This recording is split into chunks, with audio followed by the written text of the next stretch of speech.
ಒಂದು ಈ ವರ್ಷ ವಾಡಿಕೆ ಮಳೆಗಿಂತ 4% ಜಾಸ್ತಿ ಆಗಿದೆ. ಅಂದರೆ ವಾಡಿಕೆ ಮಳೆ 720 ಮಿಲಿಮೀಟರ್ ಆಗಬೇಕಾಗಿತ್ತು. ಜೂನ್ 1ರಿಂದ ಸೆಪ್ಟೆಂಬರ್ 6ನೇ ತಾರೀಕಿನವರೆಗೆ 721 ಮಿಲಿಮೀಟರ್ ಮಳೆ ಆಗಬೇಕಾಗಿತ್ತು. ಆದರೆ ಮಳೆ ಆಗಿರ್ತಕ್ಕಂಥದ್ದು 753 ಮಿಲಿಮೀಟರ್. ಕಳೆದ ವರ್ಷ 885 ಮಿಲಿಮೀಟರ್ ಮಳೆ ಆಗಿತ್ತು. ಕಳೆದ ವರ್ಷ ಇನ್ನೂ ಜಾಸ್ತಿ ಆಗಿತ್ತು. ಈ ವರ್ಷದ ವಿಶೇಷ ಏನಪ್ಪಾ ಅಂತಂದ್ರೆ ಎರಾಟಿಕ್ ಮಳೆ ಆಗಿದೆ. ಈ ಬೀದರ್ನಲ್ಲಿ 1% ಮಳೆ ಕಡಿಮೆ ಆಗಿದೆ, ವಾಡಿಕೆ ಮಳೆಗಿಂತ ಕಡಿಮೆ ಆಗಿದೆ.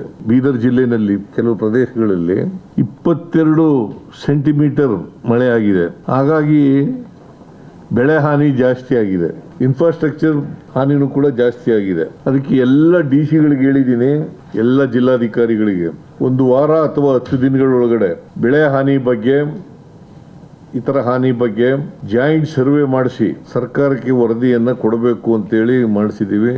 ಈ ವರ್ಷ ಇಲ್ಲಿವರೆಗೆ 80,76,000 ಹೆಕ್ಟೇರ್ ಪ್ರದೇಶದಲ್ಲಿ ಬಿತ್ತನೆ ಆಗಿದೆ. 80.76 ಲ್ಯಾಕ್ ಹೆಕ್ಟೇರ್ ಬಿತ್ತನೆ ಆಗಿದೆ.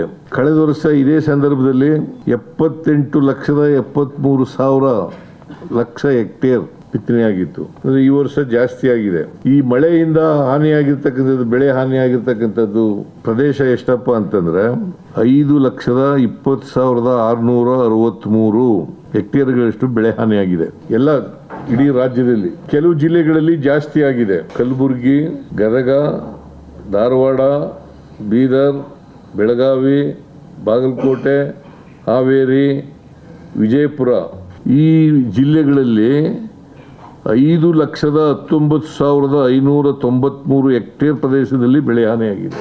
ರಾಜ್ಯದಲ್ಲೆಲ್ಲ ಆಗಿರ್ತಕ್ಕಂಥದ್ದು 5,20,863. ಈ ಜಿಲ್ಲೆಗಳಲ್ಲಿ 5,19,596 ಹೆಕ್ಟೇರ್